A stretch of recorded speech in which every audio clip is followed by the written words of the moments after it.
I'm Britton LaRue, and this is Moon to Moon. Moon to Moon is a space to consider, celebrate, and share the ways we come home to ourselves, anchor through change, and uncover our power. 1 month, one phase, one loving step at a time.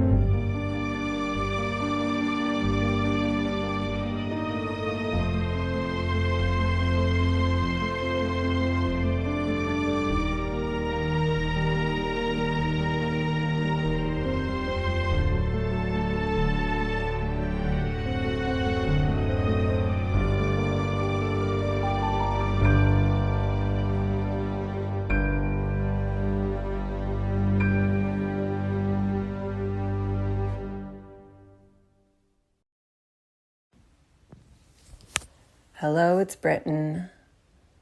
I'm recording on Monday, March 20th, under the dark moon in Pisces.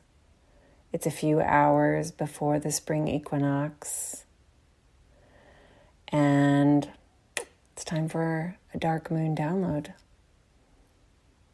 I'm feeling a little bit nervous-sided about this one.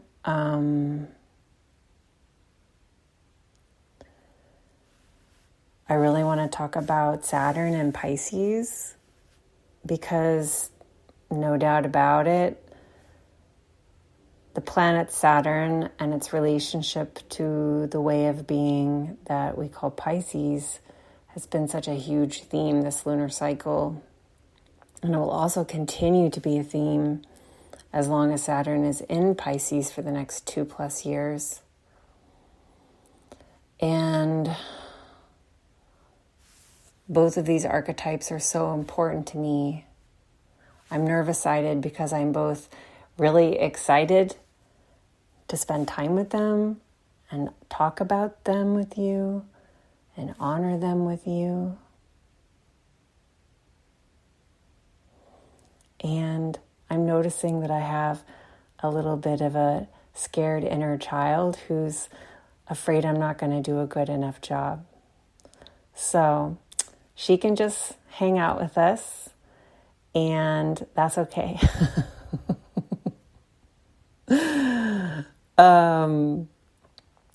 Sweet, sweet inner children that we have that are worried for us, you know? So what I'd like to do here is help myself and help you really feel into this big invitation that we've had this last month to think about Saturn and its relationship to the Piscean sign.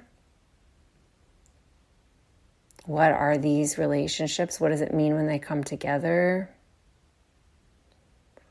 What does it light up in you? What does it want you to know? And this episode really is a question, not an answer. It's many questions. And I hope that in the contemplation, the musing, the questioning, little doors open for you and for me that help us as we continue on with Saturn and Pisces.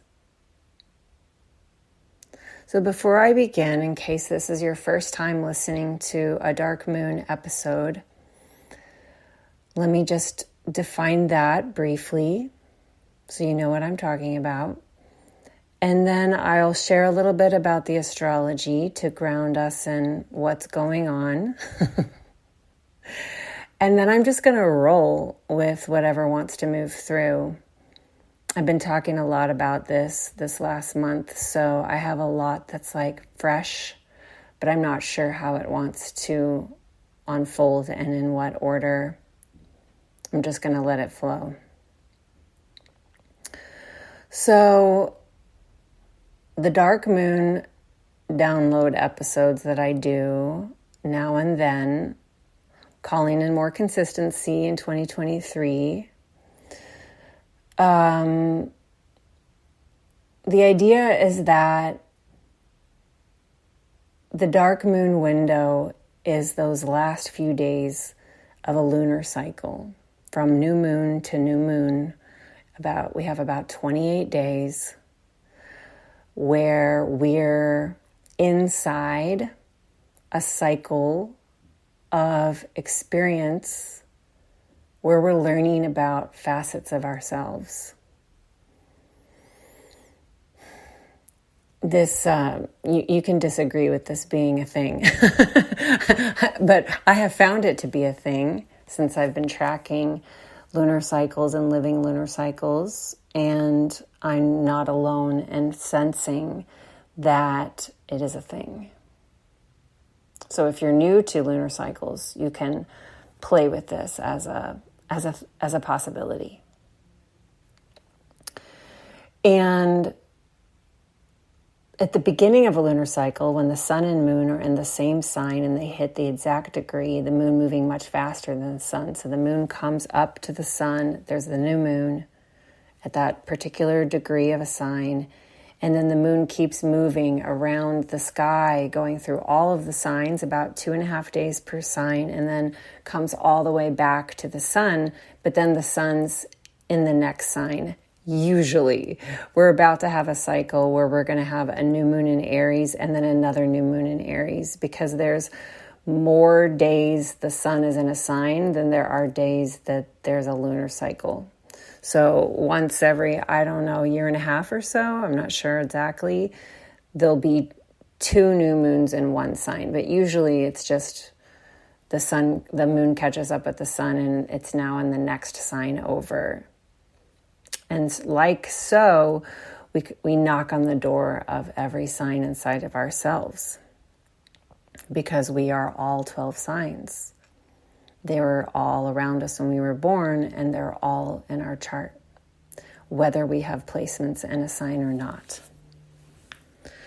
So the dark moon then is those 3 some days before we hit the new moon. So we're in the end of a cycle when we're talking about the dark moon.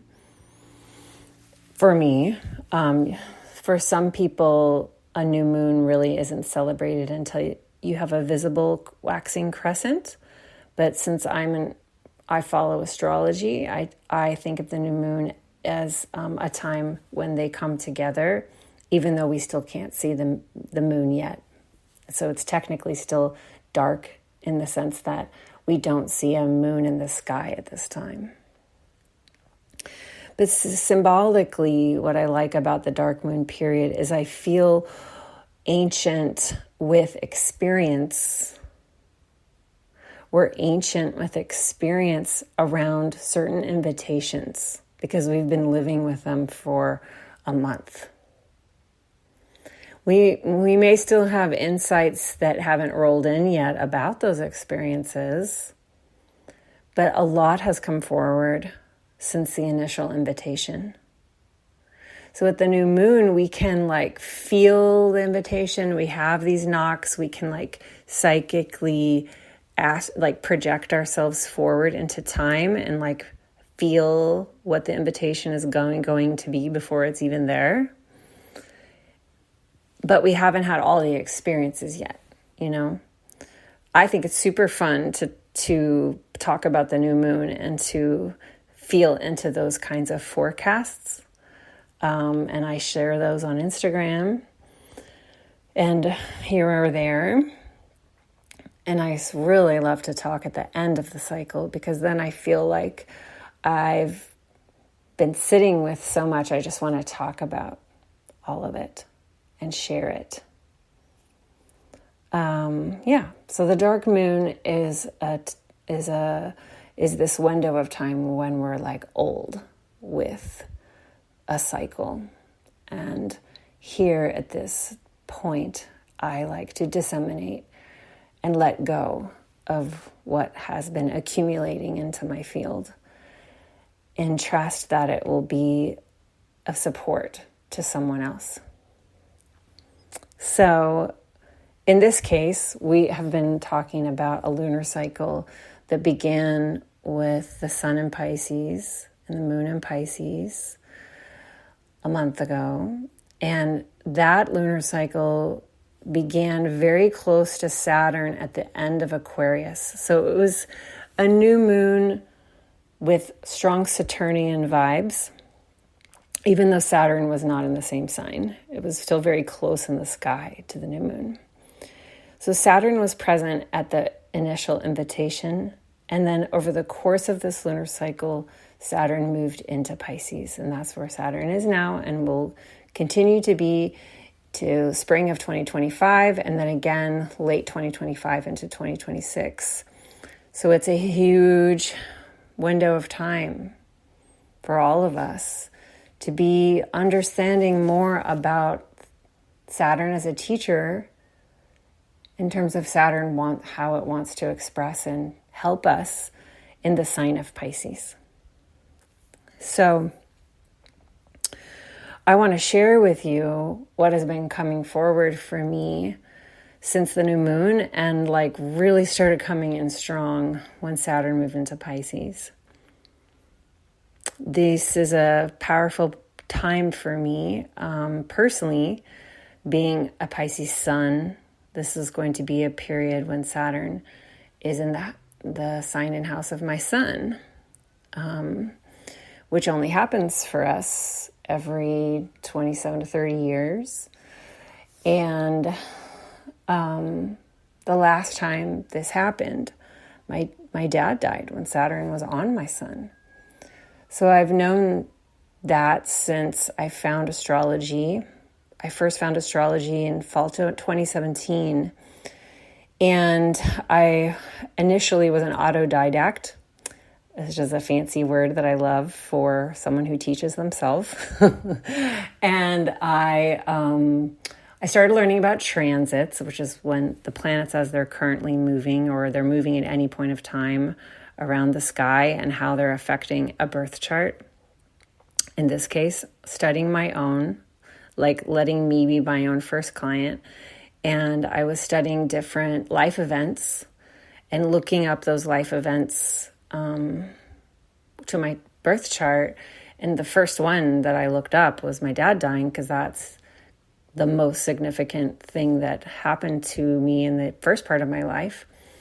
And sure enough, Saturn was exactly on my sun. So I've been aware that this was coming for a while, and honestly was a little nervous about it. Understandably. It was well, yeah, ouch. That was some constriction, Saturn ruling constriction on my light, my sun. Yeah, that really shut the lights nearly all the way out for quite some time.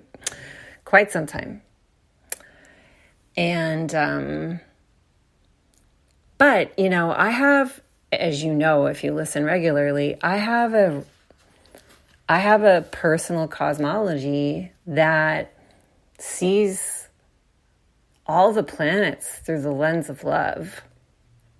And honestly, I think many people work with me and want to study with me, maybe most specifically because of the loving way that I speak about Saturn.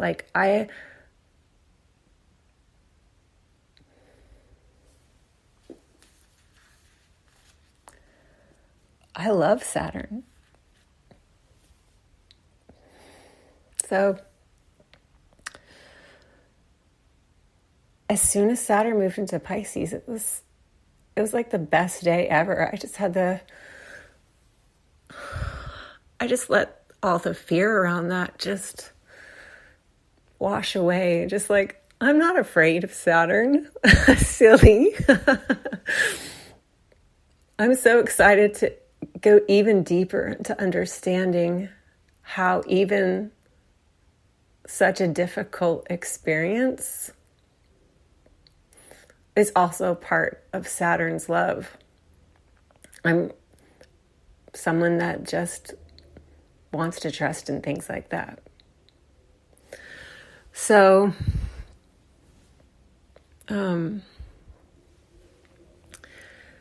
Yeah, I'm really, really, really fucking excited about Saturn and Pisces. Not just for me, but I really for all of us. Like, I just had this really intense feeling of like, it is Pisces time, y'all.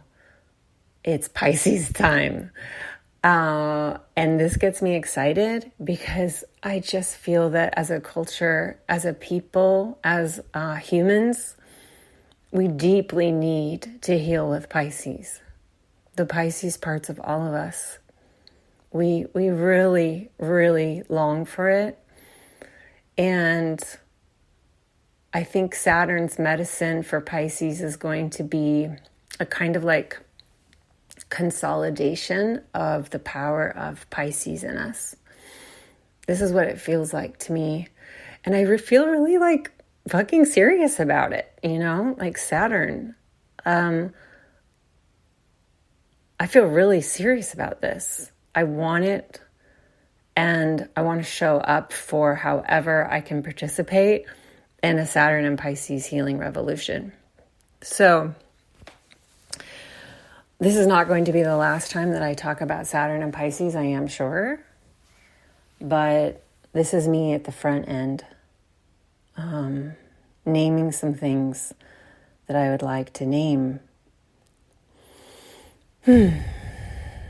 So one of the things that has been coming through for me about this topic is the importance of naming at the front that if you, if I, if we are serious about healing with our Saturn and with our Pisces, then naming that grief will be present feels really important. I don't think that we can bypass grief in the process of coming into a deeper, more aligned, more alive, more creative and passionate relationship with these archetypes. Both of them hold a lot of grief for us. So it's like we can't like skip over that part to me, you know? The cracking open of the grief becomes the cracking open of the self-trust, of the power, of the direction, of the clarity, of the coming home. Like, it's the same crack.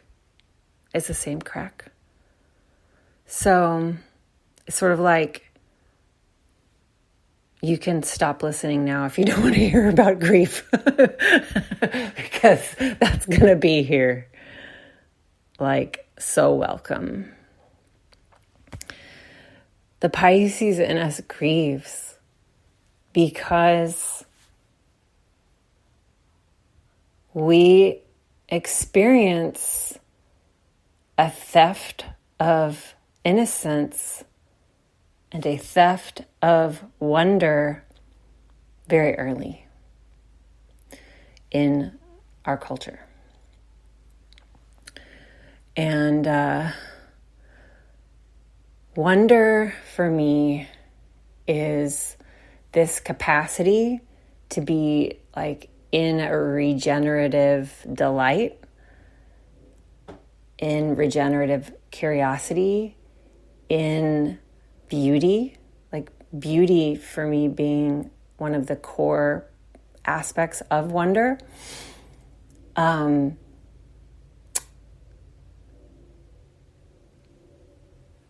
Our disconnection from our trust in wonder is like the core grief of Pisces in all of us. Because Pisces is the part of us that never runs out of wonder for all experience.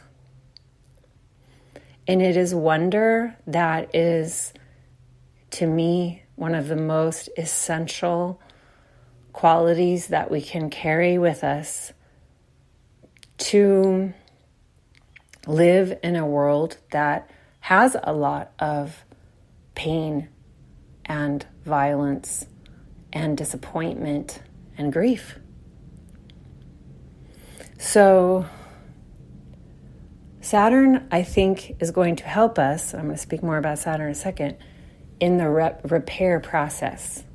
The repair process of restoring wonder. We need this. I'm taking this very seriously.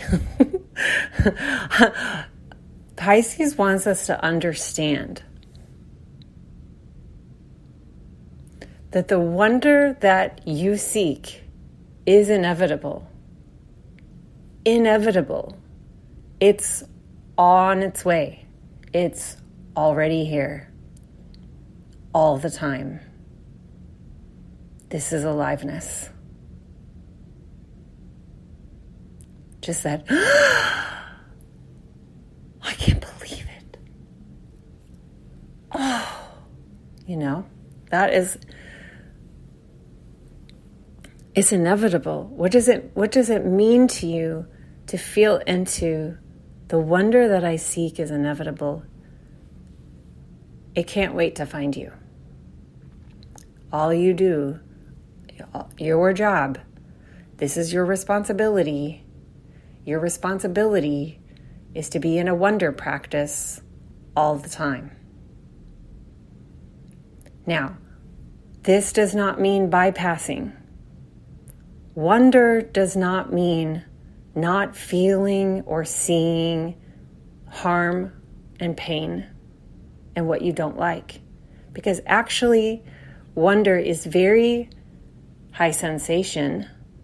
Wonder is a lot for the body. So wonder can be very destabilizing, which is why we are often numb to it now. And so the invitation is to call in a wonder practice over this long window that we have in front of us. Taking responsibility for our wonder practice, which helps us to hold both the sublime and the beautiful along with everything else. I like to think about how like anesthesia, right, numbing, and the and part is like taking out the aesthetics, the feeling. That aesthetics, the beauty of wonder, that is feeling. That is opening yourself up to feeling.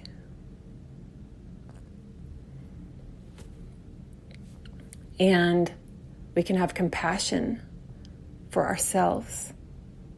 That somewhere along the way, we begin to learn to tune down the high sensation of wonder because we needed to tune down other sensations with it. So together, it all got tuned down. So, if this is resonating with you, one of the things that I'm inviting you into is just to think about what that might mean to have a wonder practice in your life. That means being in a dream practice, in a beauty practice, in a possibility practice. Because part of wonder is like, I didn't think that this could be possible. Like, this can happen. This kind of like, oh my gosh. It is real that magic exists. So, it's a childlike practice, So it's a folding back into the one's life of the wonder child. It's a returning home of the magical child who sees the world that way, always, already. She or he, they didn't think it was safe. But we just bring them back and show them that we are making a space for them. There's grief for the Saturn parts of us. There's grief that we feel so hard on ourselves. Like, at some level, we don't want to feel so hard on ourselves. There's a grief that we don't feel, so many of us, like the authors of our lives. If you feel disconnected from the authorship of your life, this is the grief that I'm talking about.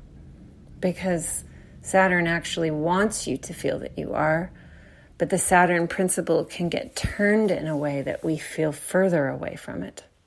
When we're taught to internalize an external Saturn, like an authority figure, an authority voice, and this critical, shaming authority voice, this punishing voice, this voice that we're worried think is going to tell us there's something wrong with us, that's going to tell us that we weren't good, that's going to tell us that we should have done it this other way. When we internalize this external Saturn voice, that's not the real Saturn. That is not my Saturn. That's what we think Saturn's supposed to be according to culture. But we don't have to do that anymore, you know? It's like, you know, I just don't, no, I'm not going to do that anymore, actually. I don't think I need to do that. I found another Saturn. I've found a Saturn that wants me to be the author of my voice and doesn't want me to care about rules that are dumb. And shoulds and worthiness stories that are oppressive and joy-killing. No, that's actually not the Saturn that I'm going to choose to be in relationship with. But there's the grief for the years and for the time that we spent being so hard on ourselves. Like, that's a real grief. And that brings in the grief that we feel with Saturn for our fear of time, Saturn being connected to time. And the way that we spend so many years being terrorized by a cultural view of time that like sets up this idea of a future potential self, this idea of potential, that way out there in the future, if we could just like get in line and follow this program and stop being like this, like if we could just stop being like how we are now and move toward that potential self, then like we would be worthy, you know?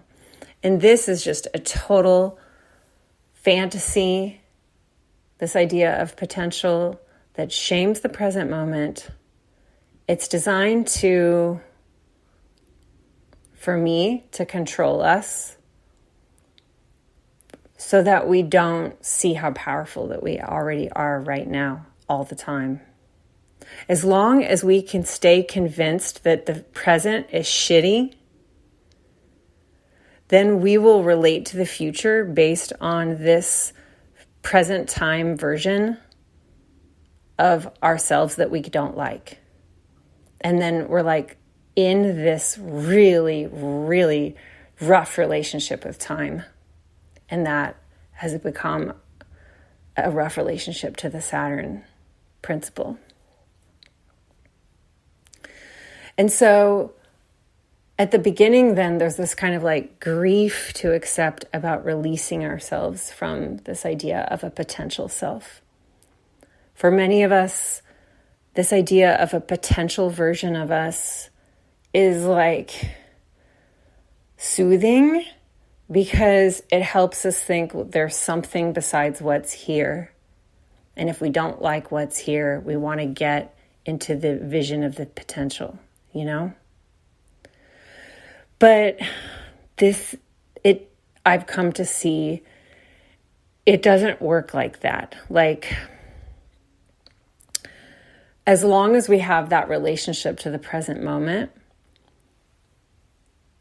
and as long as we're invested in a potential self that's different from present time self, it's just like an exhausting, depleting, joy-killing process that we start to really buckle under the number of years we keep going that way. So I'm no longer interested in the word potential because I think that it's very harmful, because it suggests that there's something wrong with the present moment. And the present moment is actually the only place that we have where we can create and where we can love and where we can fuck and where we can eat and where we can dream. So, what Saturn told me is that we're always right on time, right here and now. That we belong to the moment we're in. That there was an intelligence to the processes by which we, in the past, didn't have the tools and the conditions that we have now to become available to the next healing and reprogramming and magical move.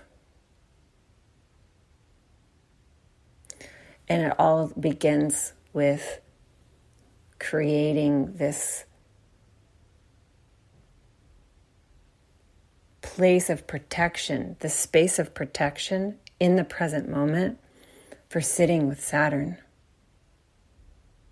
and trusting in Saturn as a compassionate elder voice that is absolutely rooting for us all the way to the bone.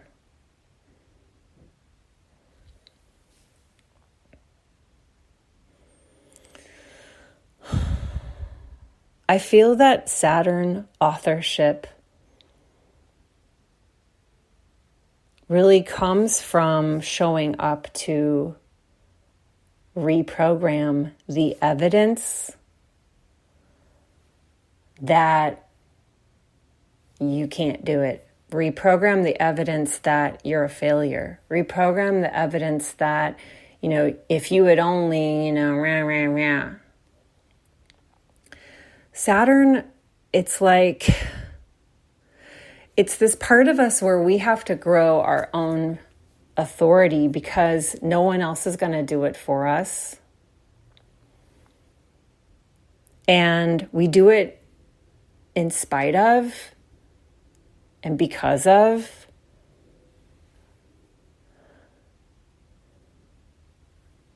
the fact that there's all this evidence outside of us and inside of us not to trust ourselves, but we do it anyway.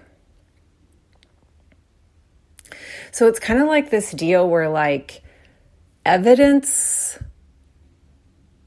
isn't helpful here. You know what I mean?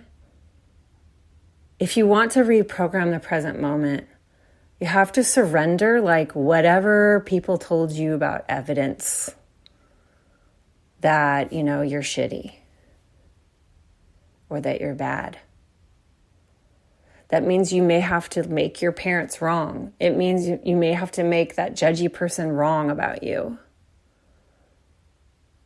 It will mean letting everyone have their own experience of you, because Saturn wants you to trust in yourself anyway, in spite of all of the evidence and in spite of maybe people not believing in you, And that is why ultimately the authority is to the bone, because you grew it yourself.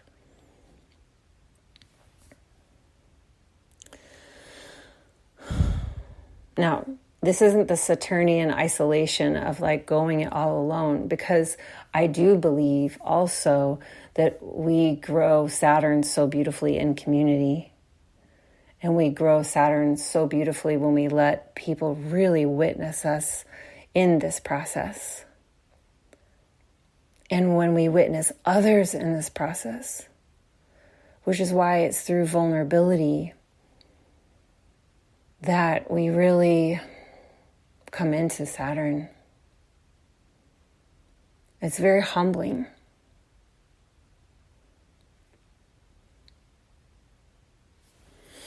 And it's not an overnight process. Saturn rules the long haul, the long game, the long way. It's not going to happen in a month or a 6-week program, It's just a constant showing back up no matter what the evidence was from yesterday.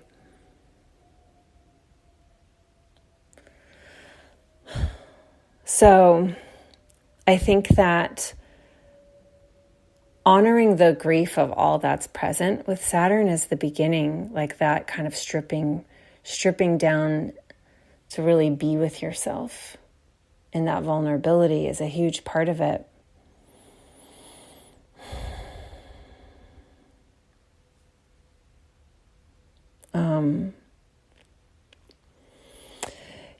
So I've been thinking about then, if we think about how Saturn is in astrology, limits, borders, structures, scaffolding, buttressing, bones, angularity. And if you think about how Pisces is the ocean, it's the infinite, it's vastness, it's unity, it's non-separateness. We're putting together two vibes, you could say, that are different, but so compatible. Because Pisces, that possibility space, that wonder space is so beautiful and so fun to be inside. It's an immersive environment. That's why music is very Piscean, is because it's immersive. And so Saturn says to the Pisces in you to invite in channels, to invite in contours to the infinite, so that you have a way to hold it and do something with it, to give it a direction, to give it a thrust, to give it a point of view. And so I've been thinking about this idea of contours and thinking about this phrasing, contours of the infinite. On Instagram, I posted, you cannot hold the infinite in both hands without limiting it somehow, right? So it's if you want to hold the infinite, then you create limits. You have to in order to hold it. And really, this is what human beings are. We are these limitless spirits inside of these limited bodies with limited time on the planet. The greatest limitation of all is the fact that we're going to die.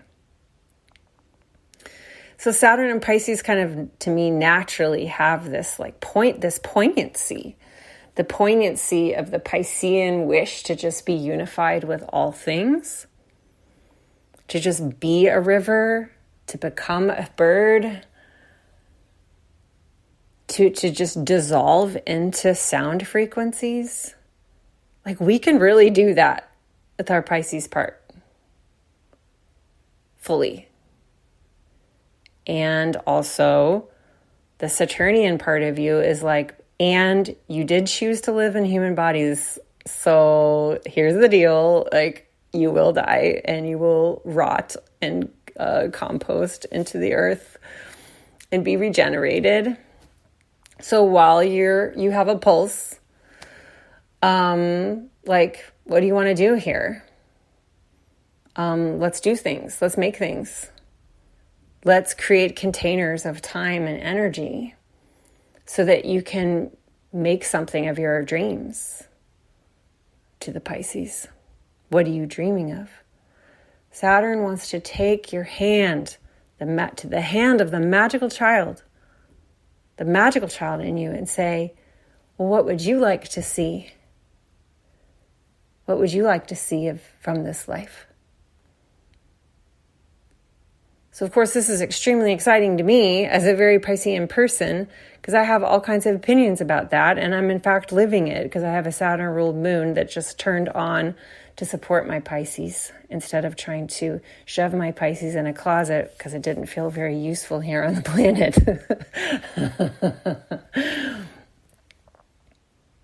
Okay.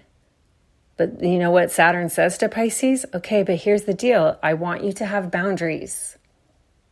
Right? Like Saturn asks the question of the Pisces in you, how porous, like, do you really want to be? Like, how porous is it really that helpful to be? You know? Seriously. The Piscean part of us can sponge it all up. We can sponge it everywhere we go, especially through Piscean channels like media. You know? Everywhere we go, we're just sponging it up. And Saturn's like, is that super helpful though? Like, seriously.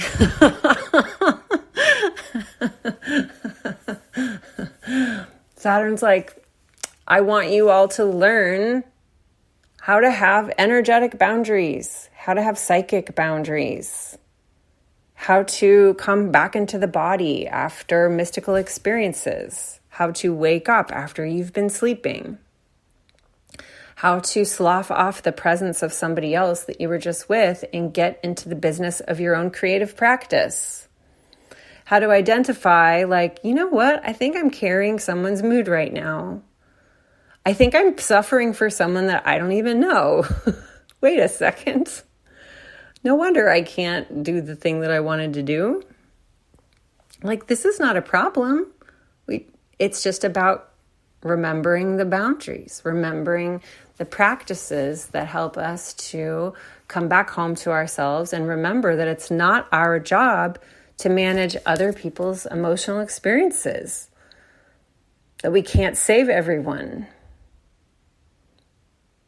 What we're here to do is let our gifts move through us. So that's a big one. So that's like if Saturn does nothing else for the Pisces parts of people, learning how to become more confident, more self-protecting, more self-affirming, self-trusting in our boundaries, like that is the biggest thing. So many wondrously gifted humans avoid other people because they're afraid of their own boundary porosity issues. You know, I recently read porosity and I just think it's cooler than porousness, but I'm not sure it's a word.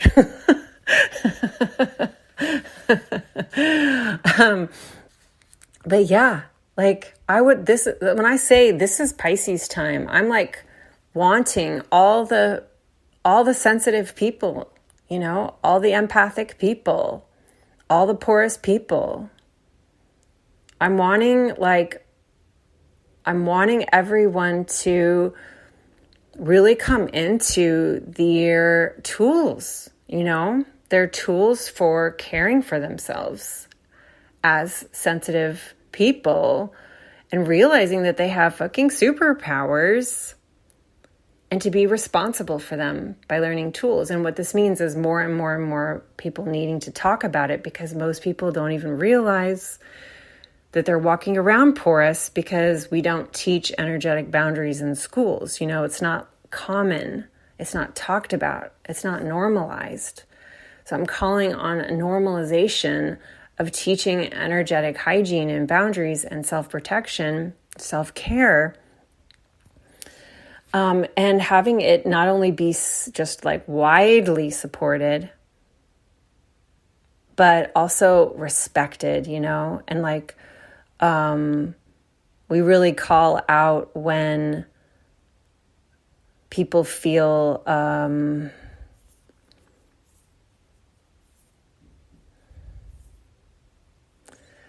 like it's not cool to want people to not have boundaries.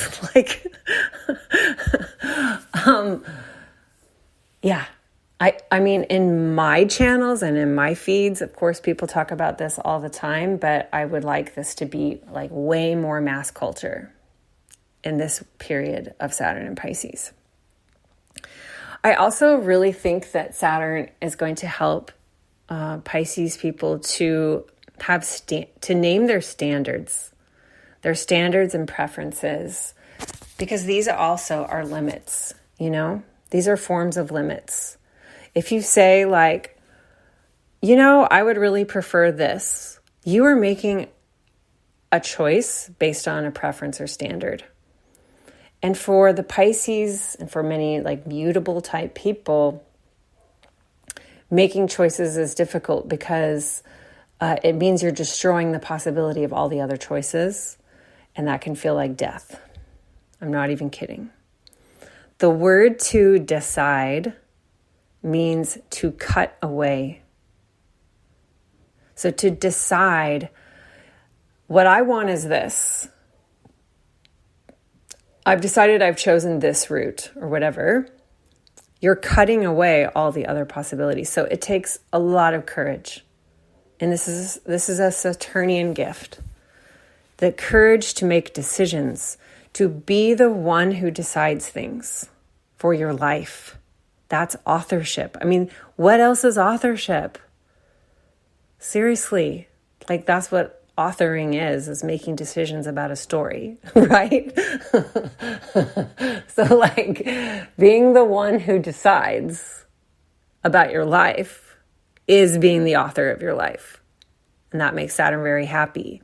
And this is very, very good for the Pisces, because the Pisces part of you can feel everybody else's preferences and everybody else's standards. And you know you're going to hurt somebody who wants you to do a different thing than what you want to decide to do. So this can really slow Pisces down from being in its power, because it's catering to somebody else and letting other people's preferences and standards take precedence over your own. And what this is, to me, is like an inner child that's trying to keep yourself safe from the other person's displeasure in you, you know? So like so much, there's a lot of inner child work here present with this invitation, because we're building authority, and there's lots of inner children inside of each of us that are very concerned about the safety in doing that. If we got messages like it was our job to caretake how people feel about us and how people feel about the choices that we make. Am I speaking to you? I either am or I'm not, you know? And it's not my job to caretake whether or not I'm speaking to you in ways that, you know, resonate. Yeah. I'm also thinking about the idea of limitations as being really powerful here too, because, you know, many of us feel this kind of grief at like having what we perceive as shortcomings or blocks or eccentricities or weird things about us that will keep us from feeling like the authority that we want to be, because maybe we are comparing ourselves to the different limitations of other people. And we may think that there's something wrong with the way we have a limitation. There's something bad about it, or there's something unworthy about it. And I'm feeling like our limitations themselves help us to create those contours. If you think about like the limitlessness feeling of blank canvas, right? First of all, if you were to put that canvas on a frame, you are limiting it. Like when you decide its proportions, you are making a choice that limits it. And then when you decide to mark it in some way. The color of the mark, the thickness of the mark, the placement of the mark, however you mark that canvas, you are now deeply limiting what it can be next. And everything you do after that is another limiting factor. But this is part of the creative process.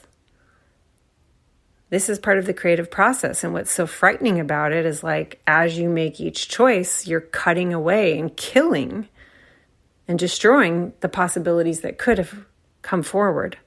And in this way, all creativity is destruction. And then all destruction is creativity. This is very Piscean too, as Pisces is the last sign. And it gives itself over to rebirth with Aries. And so getting comfortable with the destruction and creation as it moves through your dream field is very much what Pisces is about. And Saturn can help you create those borders and also love, have compassion for, and unshame your relationship to your perceived limitations and begin seeing those as actually the very factors that set the tone for your gifts to move through. It's like, who told you those limitations were problems? Where in life did you learn that it was a problem? Because the Saturn work in this world is to reprogram those very things. That is Saturn work. That's why it's not easy. That's why it's usually really uncomfortable and often involves a lot of grieving. Especially grieving the years that we were confused about our power. That's a real thing. Especially grieving the perceptions that we have of the people that we now realize were part of the creation of those illusions.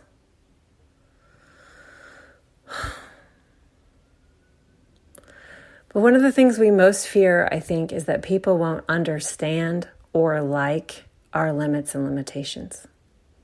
And this brings me to one of my favorite things about Pisces that I learned very early, like one of the first things I heard when I got my chart, and I was like, I think I'm going to learn about this.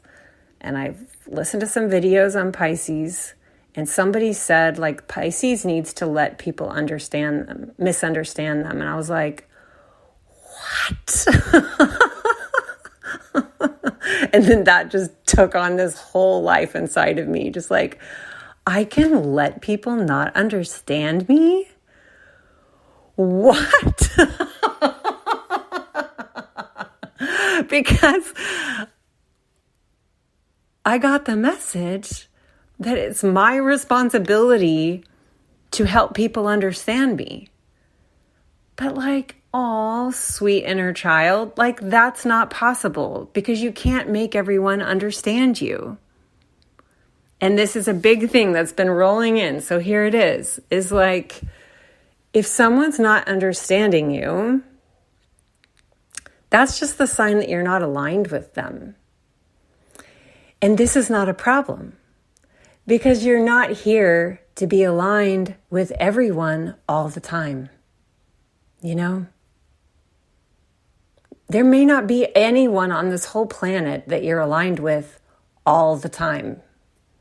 You know, it's just not a thing. And like, the more I've gotten into this, the more I'm like, wow, I'm like not understood by a lot of people. I think most people don't understand me. And I think as a child, I knew that, and it was terrifying, you know? Like, shit, I got to figure out how to be understandable. Oh my gosh. Like, wow, I'm like really hard to understand. I can tell. What do I need to do to edit myself to make me more understandable? And just like water it down, you know? That's not what we're supposed to do, I don't think, anymore. Take it or leave it. But from what I can tell, our job is to get very clear with who we are and just allow people to not understand us. And that in turn helps us magnetize the people who are aligned with us, because they are really getting it, because the message has not been watered down, you know? And the healing work is in working with the inner children that are absolutely terrified of that process, and helping our authorial Saturnian voice come through that is confident that we can do this and we can let everyone have their own experience of us. It's a practice, you know? It's a practice. And I feel like I just keep learning new things on this, and I look back and I'm like, wow, that's amazing. What I've been learning, that's amazing. And I'm still humbled all the time, because new experiences just roll in where I see like, oh, I didn't know how to have boundaries in that kind of a situation, or, oh, I was ceding my authority to somebody else's preferences in that situation. And, you know, just keep learning. And resourcing yourself, you know, keep seeking the teachers and the tools to help you to learn the next wave. We've got a nice period here with Saturn and Pisces to get really into it. Let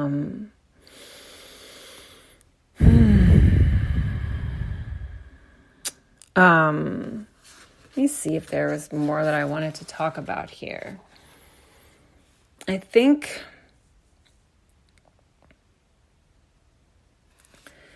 what has been strong on these two is this idea of like,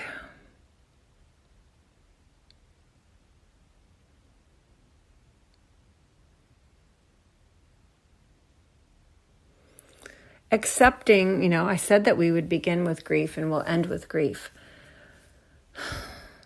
There is a lot of grief in healing.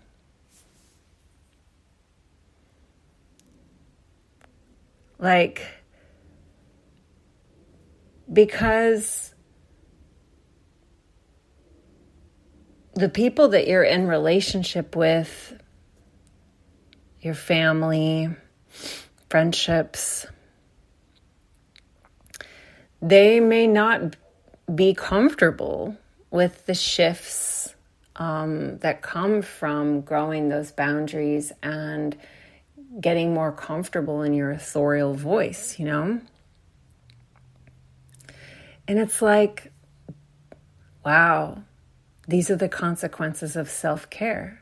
Like, the consequences of self-care are that you feel other people really uncomfortable. You can feel people like freaking out, thrashing, writhing, mean under the discomfort of watching you change, of feeling the contract that you have with one another evolve, of not wanting this change at all, of like what it will mean for them if they don't have whatever was buttressing them about the way you used to be, that's not there for them anymore.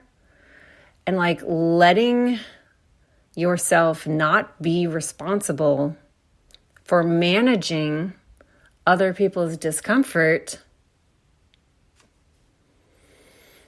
that's a lot, you know, and there's a lot of grief in it, because you're like, oh, I wanted healing to just be all wonderful. I thought it was going to be amazing, and it is amazing. But it's like,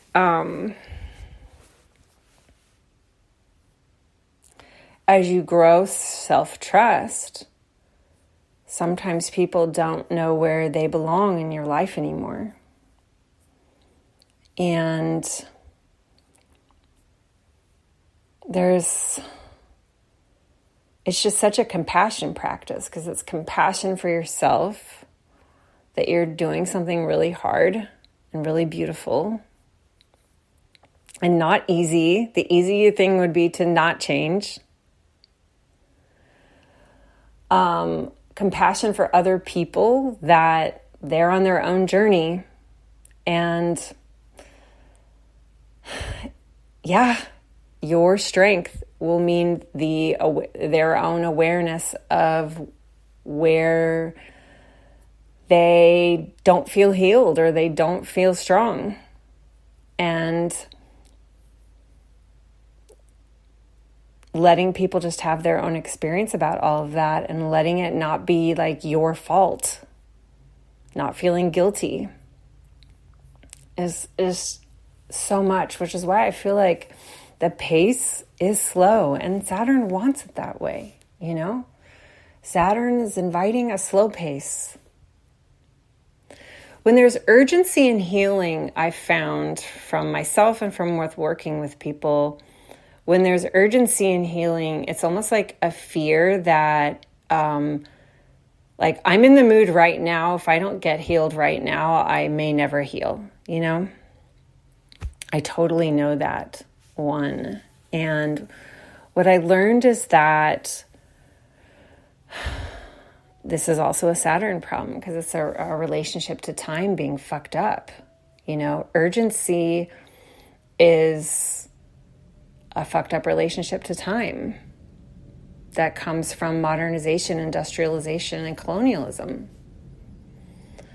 And letting ourselves sit with the discomfort of that urgency and just let it be there, and hold compassionately with the parts of ourselves that think it has to be now. And sitting in that discomfort is actually the beginning of learning to grow capacity for a slower pace to healing, a slower pace to showing up, of trusting in the process and the cycles of the lunar process. Okay, now I'm really feeling the wrap up coming, because I'm going back to why are we doing this at the dark moon? Working with time through the lune through the moon is a really powerful co-regulating practice, where you can allow your nervous system to get used to moon cycles as an alternative to time different from the linear time of our colonial conditioning. And so when you just like, all I'm going to do is just let my body be with the moon. And I'm just in moon time. I'm going to practice moon time. I'm just in this cycle. This is the cycle I'm doing right now. I'm just paying attention to this cycle. Not going to worry about way over there. It helps rewire the whole system to trusting in cycle and process as being what is natural and what is nature. And we are nature, so we are actually cycle. And the body deeply remembers this. And so living in cycle to me is a gift. It's one of the many gifts of the sky, the cosmic body, to all of us living here now, as we're remembering how to be in these bodies and come home to ourselves. That's feeling like the end. So, sending love to all. Let me know how you felt about the episode. If you've never left a review, please leave a review. I would really appreciate it. It helps people find me, and it's just really fun to receive. Yeah, I didn't share any personal things going on, but I'll just do that on a future episode.